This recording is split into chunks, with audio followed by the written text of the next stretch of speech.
ಮುಖಂಡ ವಿಶೇಷ ಕಾರ್ಯಕ್ರಮಕ್ಕೆ ಸ್ವಾಗತ. ನಾನು ನಾಗೇಂದ್ರ ಬಾಬು, ನನ್ನೊಂದಿಗೆ ನಿಕೇಶ್ ಕುಟಾರಿ ನನ್ನ ಸಹೋದರಿ ಕೂಡ ಜಾಯ್ನ್ ಆಗಿದ್ದಾರೆ. ಈ ಕಾರ್ಯಕ್ರಮದ ವಿಶೇಷ ಏನಂತಂದರೆ, ಇವತ್ತಿಗೆ 1 ವರ್ಷ ಹಮಾಸ್ ಬಂಡುಕೋರರು ಇಸ್ರೇಲ್ಗೆ ನುಗ್ಗಿ ದಾಳಿಯನ್ನು ಮಾಡಿ ಆ ಮೂಲಕ ಯುದ್ಧ ಆರಂಭ ಆಗಿತ್ತಲ್ಲ ಇಸ್ರೇಲ್ ಮತ್ತು ಹಮಾಸ್ ನಡುವೆ. ಆ ಯುದ್ಧಕ್ಕೆ ಇವತ್ತಿಗೆ 1 ವರ್ಷ.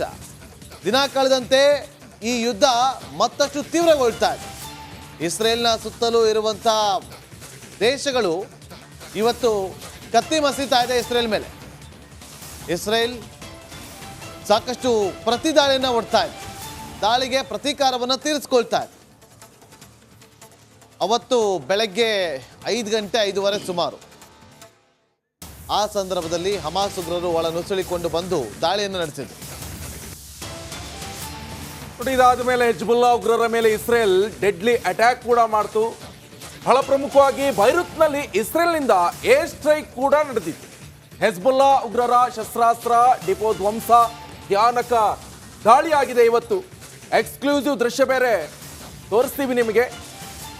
ಲೆಬನಾನ್ನಿಂದ ಬಂದಂಥ ರಾಕೆಟ್ಗಳಿಗೆ ಇಸ್ರೇಲ್ ತಡೆಯೊಡ್ಡಿತ್ತು.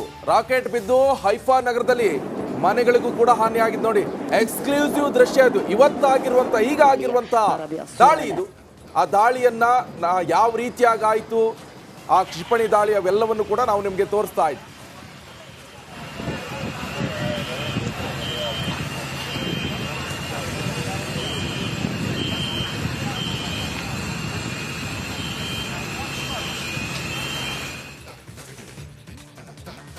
ನೋಡಿ, ಅವತ್ತು ಅಂದರೆ ಇವತ್ತಿಗೆ 1 ವರ್ಷದ ಹಿಂದೆ ಇಸ್ರೇಲ್ನ ಇತಿಹಾಸದಲ್ಲಿ ಅತ್ಯಂತ ಭೀಕರ ಭಯಾನಕ ದಾಳಿಯಾಗಿತ್ತು.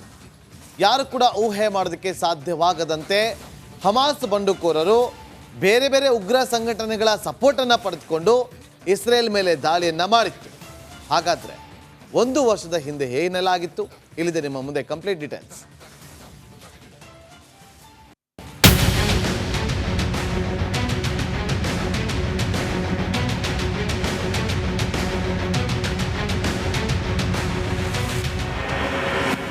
ಇಸ್ರೇಲ್ ಮೇಲೆ ಹಮಾಸ್ ದಾಳಿಗೆ 1 ವರ್ಷ. ಗಾಜಾ ಪಟ್ಟಿಯಲ್ಲಿ ಯಹೂದಿಗಳ ರಣಾರ್ಭಟ. ಅಕ್ಟೋಬರ್ 7ರಂದು ಇಸ್ರೇಲ್ ಪಾಲಿಗೆ ಅತ್ಯಂತ ಕರಾಳ ದಿನ. ಇಡೀ ಜಗತ್ತನ್ನೇ ಬೆಚ್ಚಿ ಬೀಳಿಸಿದ ಭಯೋತ್ಪಾದಕ ಕೃತ್ಯದ ದಿನ. ಇಸ್ರೇಲ್ನ ನೆಲದಲ್ಲಿ ಪ್ಯಾಲೆಸ್ತೀನ್ ಹಮಾಸ್ ಉಗ್ರರು ಅಂದು ಅಟ್ಟಹಾಸ ಮೆರೆದಿದ್ರು. ಮ್ಯೂಸಿಕ್ ಪಾರ್ಟಿಯೊಂದನ್ನ ಗುರಿಯಾಗಿಸಿ ಪ್ಯಾರಾಚೂಟ್ನಲ್ಲಿ ಬಂದು ಇಳಿದು ದಾಳಿ ಮಾಡಿದ್ರು. 106 ಮಂದಿಯ ಮಾರಣಹೋಮ ಮಾಡಿದ್ದಾರೆ.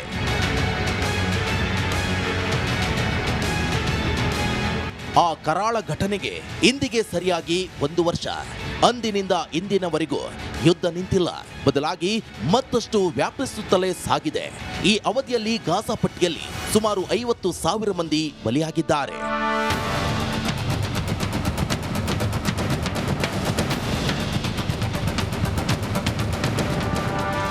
ಹಮಾಸ್ ನಡೆಸಿದ ಭಯೋತ್ಪಾದಕ ದಾಳಿಯಿಂದ ಇಸ್ರೇಲ್ ತತ್ತರಿಸಿತ್ತು. ಪ್ರತೀಕಾರಕ್ಕಾಗಿ ಹಮಾಸ್ ಮೇಲೆ ಇಸ್ರೇಲ್ ಯುದ್ಧ ಸಾರಿತ್ತು. ಇಸ್ರೇಲ್ ವೆಸ್ಟ್ ಬ್ಯಾಂಕ್ ಹಾಗೂ ಗಾಜಾ ಪಟ್ಟಿಯನ್ನ ಒಳಗೊಂಡಿರುವಂತಹ ಮುಸ್ಲಿಂ ಪ್ಯಾಲೆಸ್ತೀನ್ ರಾಷ್ಟ್ರ ಸ್ಥಾಪನೆಗೆ ಹಮಾಸ್ ಮುಂದಾಗಿದೆ. ಆದರೆ ವಿವಾದಿತ ಗಾಜಾ ಪಟ್ಟಿ ತನ್ನದು ಅಂತ ಇಸ್ರೇಲ್ ಮೊದಲಿನಿಂದಲೂ ಹೇಳುತ್ತಲೇ ಬಂದಿದೆ.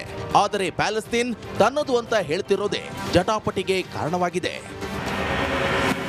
ಇಸ್ರೇಲ್ ಪ್ಯಾಲೆಸ್ತೀನ್ ಸಂಘರ್ಷದ ಮೂಲವೇನು? ಇಸ್ರೇಲ್ ಪ್ಯಾಲೆಸ್ತೀನ್ ಪ್ರದೇಶ 1900ರ ಸಮಯದಲ್ಲಿ ಒಟ್ಟೋಮನ್ ಸಾಮ್ರಾಜ್ಯದ ಆಳ್ವಿಕೆಯಲ್ಲಿತ್ತು. ಮೊದಲನೆಯ ಮಹಾಯುದ್ಧದ ನಂತರ ಈ ಸಾಮ್ರಾಜ್ಯವು ಪತನ ಹೊಂದಿ ಆ ಪ್ರದೇಶವನ್ನ ಬ್ರಿಟನ್ ತನ್ನ ಹಿಡಿತಕ್ಕೆ ತೆಗೆದುಕೊಂಡಿತ್ತು. ಆಗ ಅಲ್ಲಿ ಮುಸ್ಲಿಮರು ಬಹುಸಂಖ್ಯಾತರಾಗಿದ್ದು, ಇದರ ಜನಾಂಗೀಯ ಗುಂಪುಗಳೊಂದಿಗೆ ಯಹೂದಿಗಳು ಅಲ್ಪಸಂಖ್ಯಾತರಾಗಿದ್ರು.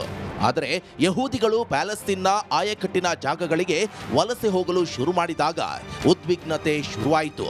1917ರಲ್ಲಿ ಬ್ರಿಟನ್ನ ವಿದೇಶಾಂಗ ಕಾರ್ಯದರ್ಶಿ ಆರ್ಥರ್ ಬಾಲ್ಫೋರ್ ಪ್ರಮುಖ ಯಹೂದಿ ವ್ಯಕ್ತಿ ಬ್ಯಾರನ್ ಲಿಯೋನೆಲ್ ವಾಲ್ಟರ್ ರಾಸಲ್ ಚೈಲ್ಡ್ಗೆ ಪತ್ರವನ್ನ ಬರೆದ್ರು. ಪ್ಯಾಲೆಸ್ಟೀನ್ನಲ್ಲಿ ಯಹೂದಿ ತಾಯ್ನಾಡಿನ ಸ್ಥಾಪನೆಗೆ ತಮ್ಮ ಬೆಂಬಲವನ್ನ ವ್ಯಕ್ತಪಡಿಸಿದ್ರು. ಈ ಪತ್ರವನ್ನ ಬಾಲ್ಚೋರ್ ಘೋಷಣೆ ಅಂತ ಕರೆಯಲಾಯಿತು.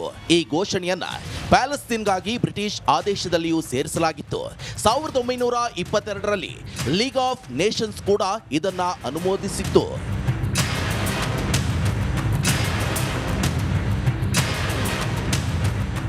ಆದರೆ ಎರಡನೇ ಜಾಗತಿಕ ಮಹಾಯುದ್ಧದಲ್ಲಿ ಸಾವಿರಾರು ಯಹೂದಿಗಳು ಕಿರುಕುಳಕ್ಕೆ ತುತ್ತಾದರು. ಸಾಮೂಹಿಕ ಹತ್ಯಾಕಾಂಡ ಯಹೂದಿಗಳನ್ನ ಕಂಗೆಡಿಸಿತ್ತು. 1920 ಮತ್ತು 1940 ನಡುವೆ ಅನೇಕ ಯಹೂದಿಗಳು ಯುರೋಪ್ನಿಂದ ಪಲಾಯನ ಮಾಡಿ ಆಶ್ರಯ ಪಡೆಯಲು ಮತ್ತು ತಮ್ಮ ತಾಯ್ನಾಡನ್ನ ಸ್ಥಾಪಿಸಲು ಪ್ಯಾಲೆಸ್ತೇನ್ಗೆ ಬಂದರು. ವಲಸೆ ಬರುವ ಯಹೂದಿಗಳ ಸಂಖ್ಯೆ ಹೆಚ್ಚಾದಂತೆ ಯಹೂದಿಗಳು ಮತ್ತು ಅರಬರ ನಡುವೆ ಹಿಂಸಾಚಾರಕ್ಕೆ ಕಾರಣವಾಯಿತು. ಎರಡು ಸಮುದಾಯಗಳ ನಡುವಿನ ಘರ್ಷಣೆಯ ಕಾರಣಕ್ಕೆ 1947ರಲ್ಲಿ ವಿಶ್ವಸಂಸ್ಥೆಯು ಪ್ಯಾಲೆಸ್ತೇನ್ ಅನ್ನ ಎರಡು ಭಾಗಗಳಾಗಿ ಅಂದರೆ ಇಸ್ರೇಲ್ ಎಂಬ ಯಹೂದಿ ರಾಷ್ಟ್ರ ಮತ್ತು ಪ್ಯಾಲೆಸ್ತೇನ್ ಎಂಬ ಅರಬ್ ರಾಷ್ಟ್ರಗಳನ್ನಾಗಿ ವಿಭಜಿಸುವ ಪ್ರಸ್ತಾಪವನ್ನ ಮುಂದೆ ಇಟ್ಟಿತು. ಯಹೂದಿಗಳು ಕ್ರಿಶ್ಚಿಯನ್ನರು ಮತ್ತು ಅರಬರ ಧಾರ್ಮಿಕ ಪ್ರಾಮುಖ್ಯತೆ ಸ್ಥಳವಾಗಿದ್ದ ಜೆರುಸಲೇಂ ಅನ್ನ ಅಂತಾರಾಷ್ಟ್ರೀಯ ವಲಯವನ್ನಾಗಿ ಘೋಷಣೆ ಮಾಡಲಾಯಿತು. ಇದಕ್ಕೆ ಯಹೂದಿಗಳು ಒಪ್ಪಿಕೊಂಡಿದ್ರು. ಆದರೆ ಅರಬರು ವಿಶ್ವಸಂಸ್ಥೆಯ ಪ್ರಸ್ತಾಪವನ್ನ ತಿರಸ್ಕಾರ ಮಾಡಿದ್ರು. ಇಸ್ರೇಲ್ ರಚನೆ, ಅರಬ್ ರಾಷ್ಟ್ರಗಳು ಕೆಂಡ. 1948ರಲ್ಲಿ ಯಹೂದಿ ಮತ್ತು ಪ್ಯಾಲೆಸ್ತೇನ್ ಎರಡು ಸಮುದಾಯಗಳ ನಡುವೆ ವ್ಯಾಪಕ ಹಿಂಸಾಚಾರ ನಡೆಯಿತು. ಉದ್ವಿಗ್ನತೆಯನ್ನ ಪರಿಹರಿಸಲು ಸಾಧ್ಯವಾಗದೆ ಬ್ರಿಟನ್ ತನ್ನ ಆಡಳಿತವನ್ನ ಹಿಂತೆಗೆದುಕೊಂಡಿತ್ತು. ಈ ವೇಳೆ ಯಹೂದಿಗಳು ಇಸ್ರೇಲ್ ರಾಷ್ಟ್ರವನ್ನ ರಚಿಸುವುದಾಗಿ ಘೋಷಣೆ ಮಾಡಿದ್ರು. ಆದರೆ ಇದಕ್ಕೆ ಈಜಿಪ್ಟ್, ಇರಾಕ್, ಜೋರ್ಡಾನ್, ಲೆಬನಾನ್ ಮತ್ತು ಸಿರಿಯಾ ಸೇರಿ 5 ಅರಬ್ ರಾಷ್ಟ್ರಗಳು ವಿರೋಧ ವ್ಯಕ್ತಪಡಿಸಿದ್ವು. ಜೊತೆಗೆ ಇಸ್ರೇಲ್ ಮೇಲೆ ಆಕ್ರಮಣ ಕೂಡ ಮಾಡಿದ್ವು. ಈ ಯುದ್ಧದಲ್ಲಿ ಇಸ್ರೇಲ್ ಗೆಲುವು ಸಾಧಿಸಿತು. ಇದು ಜೆರುಸಲೆಂನ ಪಶ್ಚಿಮ ಭಾಗವನ್ನ ಇಸ್ರೇಲ್ನ ಆಳ್ವಿಕೆಗೆ ಒಳಪಡಿಸುವಂತೆ ಮಾಡಿತು. ಜೊತೆಗೆ ಪ್ಯಾಲೆಸ್ತೇನ್ನ ಬಹುತೇಕ ಭಾಗವನ್ನ ಇಸ್ರೇಲ್ ವಶಕ್ಕೆ ಪಡೆಯಿತು. ಇದರಿಂದಾಗಿ ಅನೇಕ ಪ್ಯಾಲೆಸ್ತೇನ್ಗಳು ನಿರಾಶ್ರಿತರಾದರು. ಹೆಚ್ಚಿನ ಜನರು ಗಾಜಾ ಪಟ್ಟಿಯಲ್ಲಿ ನೆಲೆ ಕಂಡುಕೊಂಡ್ರು. ಇದನ್ನ ಈಜಿಪ್ಟ್ ನಿಯಂತ್ರಿಸುತ್ತಿತ್ತು. 1967ರಲ್ಲಿ ಇಸ್ರೇಲ್ ಅರಬ್ ರಾಷ್ಟ್ರಗಳೊಂದಿಗೆ ಮತ್ತೊಂದು ಯುದ್ಧ ಮಾಡಿತ್ತು. ಇದರ ನಂತರ ಇಸ್ರೇಲ್ ಪೂರ್ವ ಜೆರುಸಲೆಂ ಮತ್ತು West Bank, Syrian Golan Heights, Gaza ಮತ್ತು ಈಜಿಪ್ಟ್ನ ಸೈನಿ ಪರ್ಯಾಯ ದ್ವೀಪದ ಮೇಲೆ ಹಿಡಿತ ಸಾಧಿಸಿತ್ತು. ಇಸ್ರೇಲ್ ಸಂಪೂರ್ಣ ಜೆರುಸಲೆಂ ಅನ್ನ ತನ್ನ ರಾಜಧಾನಿ ಅಂತ ಹೇಳಿಕೊಂಡ್ರೆ ಪ್ಯಾಲೆಸ್ತೀನಿಯರು ಪೂರ್ವ ಜೆರುಸಲೆಂ ಅನ್ನ ತಮ್ಮ ರಾಜಧಾನಿ ಅಂತ ಹೇಳಿಕೊಳ್ತಾರೆ. ಇಸ್ರೇಲ್ ಮಟ್ಟ ಹಾಕಲು ಹಮಾಸ್ ಉಗಮ. ಆಗಸ್ಟ್ 1988ರಲ್ಲಿ ಹಮಾಸ್ ಸಂಘಟನೆ ಉದಯವಾಯಿತು. ಅದರ ಮುಖ್ಯ ಉದ್ದೇಶ ಏನಂತ ಹೇಳಿದ್ರೆ ಪ್ಯಾಲೆಸ್ತೇನ್ನಾದ್ಯಂತ ಇಸ್ಲಾಮಿಕ್ ರಾಜ್ಯ ಸ್ಥಾಪನೆ ಮಾಡುವುದಾಗಿತ್ತು. ಇದು ಎರಡು ರಾಷ್ಟ್ರ ಪರಿಹಾರವನ್ನ ತಿರಸ್ಕರಿಸಿತ್ತು. ಈ ಸಂಘರ್ಷವನ್ನು ಜಿಹಾದ್ ಹೊರತುಪಡಿಸಿ ಬೇರೆ ಯಾವ ಮಾರ್ಗದಿಂದಲೂ ಪರಿಹರಿಸಲು ಆಗುವುದಿಲ್ಲ ಅಂತ ಹೇಳಿತು. 2017ರಲ್ಲಿ ತನ್ನ ಸಂವಿಧಾನವನ್ನ ಪುನಃ ಬರೆದುಕೊಂಡು ಹಮಾಸ್ ಉಗ್ರರು ಇಸ್ರೇಲ್ ರಾಷ್ಟ್ರ ರಚನೆ ಕಾನೂನು ಬಾಹಿರ, ನ್ಯಾಯಸಮ್ಮತ ಅಲ್ಲ ಎಂದಿದ್ದಾರೆ. ಇಸ್ರೇಲ್ ವೆಸ್ಟ್ ಬ್ಯಾಂಕ್ ಹಾಗೂ ಗಾಜಾ ಪಟ್ಟಿಯನ್ನ ಒಳಗೊಂಡಿರುವಂತಹ ಮುಸ್ಲಿಂ ಪ್ಯಾಲೆಸ್ತೇನ್ ರಾಷ್ಟ್ರ ಸ್ಥಾಪನೆಗೆ ಮುಂದಾಗಿದ್ದಾರೆ. ಅವಕಾಶ ಸಿಕ್ಕಾಗಲೆಲ್ಲ ಇಸ್ರೇಲ್ ಮೇಲೆ ಹಮಾಸ್ ಉಗ್ರರು ಮುಗಿಬೀಳುತ್ತಿದ್ರು. ಇದೇ ಕಾರಣಕ್ಕೆ ಇಸ್ರೇಲ್ ಪ್ಯಾಲೆಸ್ತೇನ್ ವಿರುದ್ಧ ಯುದ್ಧವನ್ನ ಘೋಷಣೆ ಮಾಡಿತ್ತು. Pavan K Lakshmikant, Republic Kannada. ನೋಡಿ, ಇಸ್ರೇಲ್ ಹಾಗೆ ಇರಾನ್ ವಾರ್ ನಡೀತಾ ಇದ್ರೆ ಭಾರತಕ್ಕೆ ಧರ್ಮ ಸಂಕಟ ಶುರುವಾಗಿದೆ. ಭಾರತ ಯಾವುದೇ ರಾಷ್ಟ್ರಕ್ಕೂ ಕೂಡ ಈಗ ಸಪೋರ್ಟ್ ಮಾಡಕ್ ಹೋದ್ರೆ ಒಂದು ರಾಷ್ಟ್ರ ಮುನಿಸ್ಕೊಳ್ಳುತ್ತೆ. ಇದಕ್ಕೆ ಪ್ರಬಲವಾದ ಕಾರಣ ಕೂಡ ಇದೆ. ಹಾಗಾದ್ರೆ ಏನ್ ಕಾರಣ ನೀವೇ ನೋಡಿ.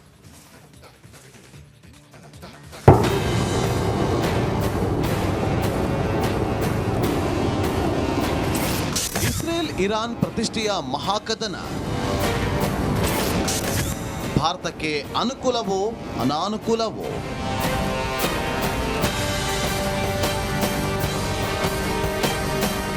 ಮಧ್ಯಪ್ರಾಚ್ಯ ಪ್ರದೇಶದಲ್ಲಿ ಯುದ್ಧ ಭೀತಿ ವಾತಾವರಣ ಇನ್ನಷ್ಟು ಬಿಗಡಾಯಿಸಿದೆ. ಇಸ್ರೇಲ್ ಮೇಲೆ ಇರಾನ್ 400ಕ್ಕೂ ಹೆಚ್ಚು ಕ್ಷಿಪಣಿಗಳಿಂದ ದಾಳಿ ಮಾಡಿದೆ.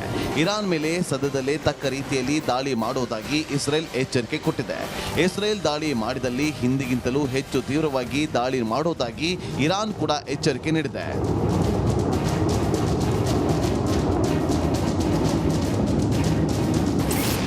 ಇರಾನ್ ಇಸ್ರೇಲ್ ಜೊತೆಗೆ ಭಾರತದ ಬಾಂಧವ್ಯ ಹೇಗಿದೆ?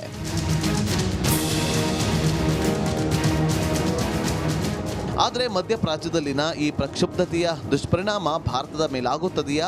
ಮಧ್ಯಪ್ರಾಚ್ಯ ರಾಷ್ಟ್ರಗಳೊಂದಿಗೆ ಉತ್ತಮ ಬಾಂಧವ್ಯ ಹೊಂದಿರುವ ಭಾರತಕ್ಕೆ ಇಸ್ರೇಲ್ ಹಾಗೂ ಇರಾನ್ ಎರಡೂ ಮಿತ್ರ ರಾಷ್ಟ್ರಗಳೇ.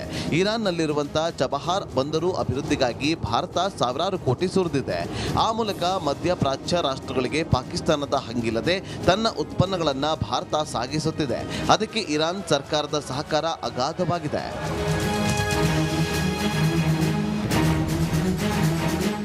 ಇನ್ನು ಇಸ್ರೇಲ್ ಜೊತೆಗೆ ಭಾರತದ ಬಾಂಧವ್ಯವನ್ನ ಹೊಸದಾಗಿ ಹೇಳಬೇಕಿಲ್ಲ.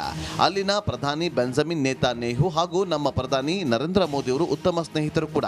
ಇಸ್ರೇಲ್ನಿಂದ ಭಾರತವು ಕೃಷಿ, ತಂತ್ರಜ್ಞಾನ ಸೇರಿದಂತೆ ಹಲವಾರು ಕ್ಷೇತ್ರಗಳಲ್ಲಿ ನೆರವನ್ನ ಪಡೆದುಕೊಳ್ಳುತ್ತಿದೆ. ಅಲ್ಲದೆ ಏಷ್ಯಾದ ಇತರೆ ರಾಷ್ಟ್ರಗಳಿಗೆ ಹೋಲಿಸಿದರೆ ಭಾರತವು ಕೂಡ ಇಸ್ರೇಲ್ನ ಎರಡನೇ ಅತಿ ದೊಡ್ಡ ಗ್ರಾಹಕ ದೇಶವಾಗಿದೆ. ಗುಜರಾತ್ನಲ್ಲಿ 2001ರಲ್ಲಿ ಕಚ್ ಮತ್ತು ಭುಜ್ನಲ್ಲಿ ಭೂಕಂಪ ಆದಾಗಿನಿಂದಲೂ ಭಾರತಕ್ಕೆ ಅಗತ್ಯವಿದ್ದಾಗಲೆಲ್ಲ ಮಾನವೀಯ ಸಹಕಾರಗಳನ್ನು ಇಸ್ರೇಲ್ ನೀಡುತ್ತಲೇ ಬಂದಿದೆ. ದೀರ್ಘಾವಧಿಯ ಯುದ್ಧವಾದರೆ ಭಾರತಕ್ಕೇನು ತೊಂದರೆ? ಒಂದು ವೇಳೆ ಇರಾನ್ ಹಾಗೂ ಇಸ್ರೇಲ್ ನಡುವೆ ದೀರ್ಘಾವಧಿಯ ಯುದ್ಧವೇ ನಡೆಯಿತು ಅಂತ ಇಟ್ಟುಕೊಳ್ಳೋಣ, ಆಗ ಭಾರತದ ಮೇಲೆ ಯಾವ ರೀತಿ ಅದು ದುಷ್ಪರಿಣಾಮ ಬೀರಬಹುದು ಅನ್ನೋದಕ್ಕೆ ಇಲ್ಲಿ ಕೆಲವು ಉದಾಹರಣೆಗಳನ್ನು ತಜ್ಞರು ನೀಡಿದ್ದಾರೆ. ಬಹುಮುಖ್ಯವಾಗಿ ಇಸ್ರೇಲ್ ಹಾಗೂ ಭಾರತದ ನಡುವೆ ಇರುವ ಆಮದು ರಫ್ತು ವ್ಯವಹಾರಕ್ಕೆ ದೊಡ್ಡ ಹೊಡೆತ ಬೀಳಲಿದೆ. ಅಷ್ಟೇ ಅಲ್ಲದೆ ಇರಾನ್ನಿಂದ ಅಥವಾ ಇರಾನ್ ಮೂಲಕ ಸರಬರಾಜಾಗುವಂತಹ ಮಧ್ಯಪ್ರಾಚ್ಯ ರಾಷ್ಟ್ರಗಳ ಕಚ್ಚಾ ತೈಲದ ಬೆಲೆ ಹೆಚ್ಚಾಗಿ ಅದರ ಬಿಸಿ ಭಾರತಕ್ಕೆ ತಟ್ಟುತ್ತೆ. ಅಕ್ಟೋಬರ್ 2ರಂದು ಬ್ರೆಂಟ್ ಕಚ್ಚಾ ತೈಲದ ಬೆಲೆ ಪ್ರತಿ ಬ್ಯಾರೆಲ್ಗೆ $5 ಏರಿಕೆಯಾಗಿದೆ. ಇದರ ಬಿಸಿ ಸದ್ಯದಲ್ಲೇ ಭಾರತಕ್ಕೆ ತಟ್ಟಲಿದೆ.